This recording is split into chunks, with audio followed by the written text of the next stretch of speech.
नहाकर मैं आ चुकी हूँ और देन उसके बाद मैं अपने घर का काम वगैरह करके ब्रेकफास्ट वगैरह करके देन फिर आप लोगों से मिलती हूँ। और जो ये आपको पीछे दीवार दिख रही होगी नीचे से टूटी टूटी सी, इसको प्लीज़ अवॉइड कर देना, क्योंकि ये मेरे डॉक्टर ने इसको ना खरोच खरोच के पूरा तोड़ दिया और वो उसको खरोच खरोच के ना खाती है। क्या करें यार, इसके लिए कुछ ना कुछ मेरे को जुगाड़ करना पड़ेगा जिससे कि वो इसको खुरचे ना, क्योंकि अच्छा भी नहीं लगता ना फिर ऐसे कोई अचानक से घर में आता है फिर वो देखता है तो अच्छा नहीं लगता। देखो उसने क्या किया है ये। हाँ, जो अगर अभी आपको ये दीवार दिख रही होगी पीछे से टूटी टूटी सी, तो उसको प्लीज़ अवॉइड कर देना यार, क्योंकि मेरे डॉक्टर ने ना वो पूरी दीवार खुरच खुरच के ना तोड़ दी है और उसको खुरच के ना फिर वो खाती है। अब वो बच्चा है, खैर उसको तो पता नहीं है कि उसके लिए क्या सही है क्या नहीं है। देखो ये क्या क्या कर रखा है उसने, ये पूरा खुरच दिया यहाँ से और वहाँ से भी ना, वहाँ से भी उसने खुरच दिया। वो पपड़ी टाइप होती है ना, वो हो जाती है तो वो एकदम से उसको पूरा खुरच देती है। क्योंकि यहाँ पर ना सीलन आ गई थी तो सीलन से थोड़ा मोटा मोटा टाइप हो गया था तो उसने पूरा वो खुचर दिया। देखो उसने पूरा ही ख़राब कर रखा है। अब बच्ची है वो, उसको भी इतना नॉलेज नहीं है कि मेरे को क्या करना है क्या नहीं करना। वो उसको ज़्यादा मार भी नहीं सकते, अगर ज़्यादा मारेंगे तो वो डेट हो जाएगी और सिर्फ वो 1.5 साल की है, भी ज़्यादा टाइम की भी नहीं है। तो अब थोड़े टाइम बाद उसका भी स्कूल में एडमिशन करवा दूँगी, वो स्कूल जाएगी अपना पढ़ाई वगैरह करेगी। और बताओ सब अपने अपने घर में क्या कर रहे हैं। मैं फ़िलहाल अभी अपने घर में बोर हो रही हूँ। हस्बैंड मेरे सुबह चले गए थे किसी काम से तो वो अभी तक नहीं आए हैं, अभी थोड़ी देर में वो आएंगे, फिर उनसे मैं बात वगैरह करूँगी, क्योंकि आज मुझे उनसे बहुत ज़रूरी बात करनी है। कुछ इम्पॉर्टेंट बात है हम दोनों की, तो आज वो मुझे करनी है, कुछ क्लियर करनी है, कुछ चीज़ें हैं वो क्लियर करनी है। क्योंकि यार अभी मैं 6 मंथ की मैटरनिटी लीव पर हूँ। जैसे कि आप सबको पता है कि अभी मेरी सडनली प्रेगनेंसी थी और डिलीवरी हुई है मेरी, और मेरे को 3 महीने होने वाले हैं। मैटरनिटी लीव को 3 महीने की मेरी और लीव रह गई है, तो मेरे को उसी चीज़ के बारे में डिस्कस करना है अपने हस्बैंड से कि आफ्टर मैटरनिटी लीव मेरी जब ओवर हो जाएंगी तो मेरे को क्या करना है क्या नहीं करना, कि मेरे को कंटिन्यू जॉब करनी है या कंटिन्यू मुझे जॉब नहीं करनी है। अभी मुझे भी और उनको भी कुछ समझ में नहीं आ रहा, क्योंकि बच्चे मेरे बहुत ज़्यादा छोटे हैं। बड़ी वाली डॉटर मेरी 1.5 साल की और छोटी वाली सिर्फ मेरी 1 महीने की है। तो यार छोटे बच्चों को भी छोड़ के मैं ऐसे कहीं जा नहीं सकती हूँ। और आप लोगों को पता है कि आजकल कुछ भी सेफ़ नहीं है, क्योंकि क्रेच भी ले लो, चाहे अगर मैं किसी को घर में भी रखती हूँ उस चीज़ को भी ले लो, आजकल मुझे कुछ सेफ़ नहीं लगता है बच्चों के लिए। अभी एक सडनली बात है, क्रेच में 2 बच्चे थे, एक बच्चा 3 साल का था और एक बच्चा 2.5 साल का था।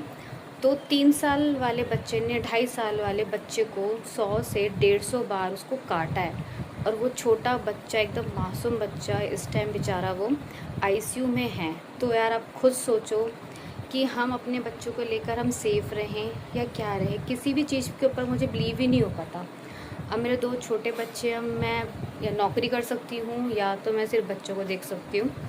तो वही बात आज मुझे अपने हस्बैंड से करनी है कि क्या करूँ क्या ना करूँ, कुछ समझ में नहीं आ रहा। और हाँ, एक बात और मैं आप लोगों को बता देती हूँ, जैसे जैसे मैं वीडियो बना रही हूँ, मैं पोस्ट कर रही हूँ अपनी वीडियो, मैं टाइमली अपनी वीडियो पोस्ट कर रही हूँ, सब लोग मेरे से यही चीज़ पूछ रहे हैं कि यार जितने भी मेरी फ्रेंड्स हैं या जिस भी लोगों ने मुझे सब्सक्राइब किया है, मेरी फ्रेंड्स लोग भी मेरे को कॉल्स करते हैं, मैसेज करते हैं, क्योंकि यार वो मेरे साथ स्कूल पढ़े हुए हैं, हम मतलब बचपन से ही दोस्त हैं और एक दूसरे को भी हम अच्छे से जानते हैं। तो मेरे जो ये नेक में प्रॉब्लम है, मैं आपको बता देती हूँ, ये कोई ज़्यादा बड़ी बीमारी नहीं है और इवन ये बीमारी भी नहीं है। ये सिर्फ एक नसें जो होती हैं वो एक साथ इकट्ठी हो गई हैं, तो नसें इकट्ठी होकर वो नसें का एक गुच्छा टाइप होता है वो बन चुका है। इसके मैं ऑपरेशन के लिए भी गई थी जीवन माना हॉस्पिटल, जो है रोहतक रोड करोल बाग में।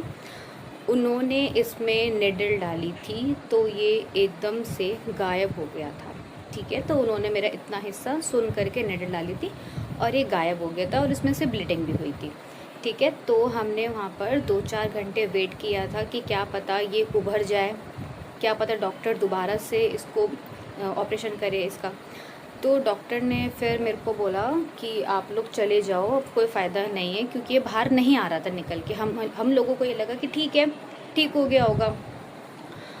तो फिर उसके बाद ये मेरा 7-8 घंटे में दोबारा से निकल गया था, ठीक है। तो यार फिर उसके बाद मेरी मेडिसिन चली थी, ठीक है। मेरे को बहुत ज़्यादा टेंशन हो गई थी। मैं BL के कपूर हॉस्पिटल में भी गई थी। वहाँ पर उन्होंने ये बोला कि अगर ये बहुत डेंजरस है, अगर आप इसका ऑपरेशन करवाते हो, क्योंकि ये सारी ना नसें हैं, तो सारी नसें माइंड पे जाके जुड़ रही हैं, ठीक है। अगर डॉक्टर ने बोला अगर आप ऑपरेशन कराते हो तो इससे आपको पैरालाइज भी हो सकता है, आपकी जान भी जा सकती है। तो फिर डॉक्टर की बात सुनकर मैं बहुत ज़्यादा डर गई थी, क्योंकि तब मेरी एक डॉटर थी। मैंने सोचा था अगर मुझे कुछ हो जाएगा तो मेरे बच्चे को कौन देखेगा, हस्बैंड भी जॉब करेंगे या उसको देखेंगे। अब मैं हस्बैंड के ऊपर भी तो नहीं छोड़ सकती ना बच्चे को, क्योंकि उनको भी जॉब करनी ज़रूरी है।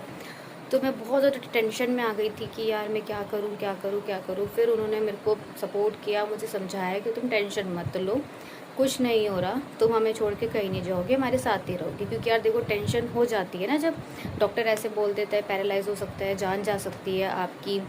तो उन्होंने बोलता है अगर ऑपरेशन कराओगे तो ऐसे ही होगा। तो फिर मैंने किसी और से पूछा था, तो मेरे को उन्होंने बोला कि आप पतंजलि जाओ, वहाँ पर इसका इलाज होगा, ठीक है। मैं वो भी करने के लिए तैयार थी। मैं पतंजलि भी गई थी, जो कि आपको पता होगा पतंजलि हरिद्वार पे है, रुड़की से आगे। रुड़की में हमारे रिलेटिव्स रहते हैं, मैंने वहाँ पे स्टे किया था। मैं, हस्बैंड और मेरी बच्ची गई थी, मेरी ताई जी है, हम लोग वहाँ पर रुके थे। उन्होंने मुझे सारी मेडिसिन वगैरह दी थी और पीने का भी था, बट वो सारी कड़वी दवाइयाँ थी, लेकिन उससे बहुत ज़्यादा मुझे फ़र्क पड़ा था। ये एकदम से गायब हो गया था, अंदर चला गया था। फिर मैंने बीच में दवाई छोड़ दी थी, फिर दोबारा से आ गया था, क्योंकि मेरी प्रेगनेंसी आ गई थी, तो इसलिए मैंने वो दवाइयाँ सारी जितनी भी थी डिसकंटिन्यू कर दी थी। और अब मैं वो दवाइयाँ अपनी दोबारा से रिस्टार्ट करूँगी, क्योंकि अब मेरी डिलीवरी हो चुकी है। अब मैं दोबारा से उन दवाइयों को रिस्टार्ट करूँगी, देखती हूँ क्या फ़र्क पड़ता है इसमें। क्योंकि यार मेरे सब लोग पूछते हैं, मेरे को बिल्कुल भी ना अच्छा नहीं लगता कि सब लोग पूछते। ठीक है चलो, सबको मेरी चिंता है, सब लोग इसलिए पूछते हैं। अब मैं इसलिए मैंने वीडियो बना दी ताकि सबको पता चल जाए कि ये ऐसा कुछ नहीं है। कल मेरी एक फ्रेंड है, हम दोनों साथ जॉब करते थे, तो उसने मुझे मैसेज किया कि नेहू तेरे को ये क्या हुआ। क्योंकि यार देखो उसको मेरी चिंता है, इसलिए, क्योंकि उसकी और मेरी बॉन्डिंग बहुत अच्छी थी, तो इसलिए उसने मेरे से पूछा। फिर मैंने उसको बताया यार ऐसी ऐसी बात है। और बहुत सारे दोस्तों ने मेरे पूछ रखा है, फैमिली में भी बहुत सारे लोग पूछते हैं। जिनको पता है वो नहीं पूछते, जिनको नहीं पता वो पूछते हैं, और जिनको पता है बस वो मुझे यही बोलते कि इस चीज़ का इलाज करा, इलाज करा, इलाज करा। तेरे 2 सामने छोटे बच्चे हैं, तुझे कुछ हो गया तो उनका क्या होगा। अब मेरे को भी बहुत चिंता रहती है उस चीज़ की, अगर मुझे कुछ हो गया तो मेरे बच्चों का क्या होगा। क्योंकि यार कोई किसी के बच्चे नहीं देखता, चाहे वो कोई भी हो। अगर किसी को भी अपने आप को लेके जाना है तो आप वो ले सकते हो, लेकिन कोई भी किसी के बच्चे नहीं देखता। ये चीज़ बिल्कुल सीरियस है। माँ बाप के अलावा अपने बच्चे कोई रिश्तेदार, कोई बहन, कोई भाई, कोई भी नहीं देखता है। चाहे वो नानी के घर से हों, चाहे वो दादी के घर से हों, कोई किसी के बच्चे नहीं पालता। पालने होते हैं तो सिर्फ माँ बाप को अपने बच्चे पालने होते हैं, अदरवाइज़ कोई किसी के बच्चे नहीं पालता। जैसे कि मैं आपको एक एग्ज़ाम्पल देती हूँ, चलो छोड़ो एग्ज़ाम्पल क्या दूँ, क्योंकि जब आप लोग जानते हैं तो फिर क्या एग्ज़ाम्पल दूँ। अब मैं गाइस आपसे मिलती हूँ बाद में, क्योंकि मेरा बच्चा रो रहा है, उसको मुझे फीड कराना है। और देखो मैं व्लॉग बनाती बनाती भूल गई कि मेरे को अपना हेयर ड्राई भी करना था। अब वो उठ गई है क्योंकि उसको भूख लग रही है। अब मैं मिलती हूँ बाद में, bye. Hello everyone, welcome back to again. आज ये बहुत ज़्यादा रो रही है, तो इसको मैंने इसलिए गोदी में लिया हुआ है, तो पता नहीं क्यों रो रही है इतना। और आज ये बहुत ज़्यादा रो रही है, तो इसलिए मैंने इसको गोदी में लिया हुआ है। मेरे बर्तन हैं धोने के लिए, अभी तक मैंने बर्तन भी नहीं धोए हैं अपने, क्योंकि ये बहुत ज़्यादा रो रही थी। जैसे मैं लिटा रही हूँ वैसे इसने रोना शुरू कर दिया, तो इसलिए मैंने इसको गोदी में लिया हुआ है ऐसे करके। और आज हम बना रहे हैं खाने का अंडे और आलू की सब्ज़ी मिक्स। उसकी भी मैं आपके साथ वीडियो शेयर करूँगी। शाम तक मैं अपनी वीडियो अपलोड करूँगी, तो आप देखना उसको कि सब्ज़ी कैसी लगी आपको देखने में। और कमेंट्स करना, लाइक करना, शेयर करना, चैनल को सब्सक्राइब करना। बिल्कुल भी मत भूलना। जब ये सो जाएगी इसको मैं आराम से लेटा के फिर जो मेरे पेंडिंग काम रह गए हैं मैं वो अपने कंप्लीट करूँगी। जैसे कि मेरे को बर्तन धोने मशीन लगानी है, बच्चों के कपड़े हो गए थे दोबारा से ज़्यादा, तो मशीन भी लगानी है और इसको सुलाना भी है। तो बस ये सो जाए, इसके सोने का वेट कर रही हूँ मैं कि कब ये सोएगी और कब मैं अपने काम ख़त्म करूँगी, क्योंकि ना पूरा टाइम ना इन्हीं सब चीज़ों में लग जाता है। तो फिर मेरे को टाइम भी नहीं मिल पाता वीडियो एडिटिंग के लिए, क्योंकि मेरी हेल्प करने के लिए कोई भी नहीं है वीडियो एडिटिंग के लिए। वीडियो भी मुझे खुद ही शूट करनी पड़ती है और एडिटिंग भी मुझे खुद ही करनी पड़ती है, क्योंकि हस्बैंड चले जाते हैं काम पे और देन मैं बचती हूँ। मेरे को खुद ही सब चीज़ें मैनेज करनी होती है। कैसे मुझे हर चीज़ मैनेज करनी होती है, बहुत ज़्यादा मुश्किल है, 2 बच्चों के साथ नहीं हो पाता।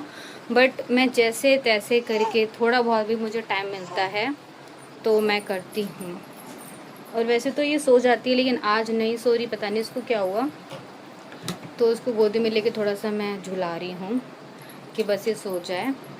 फीड वगैरह इसे मैंने करा ही दिया था, बहुत मतलब करा ही देती हूँ, 3-4 बार तो मैं करा देती हूँ इसको। फीड करा दिया, देन उसके बाद सोएगी तब उसको उठेगी, फिर उसको दोबारा फीड कराऊंगी। दिन में तो उसको मैं काफ़ी बार फीड करा देती हूँ और आराम से अपना सो रही है मगन होके। बस सो जाए, मतलब सो नहीं रही है, ऐसे लेटी हुई है अपना। अब मैं मिलती हूँ थोड़ी देर में, बाय।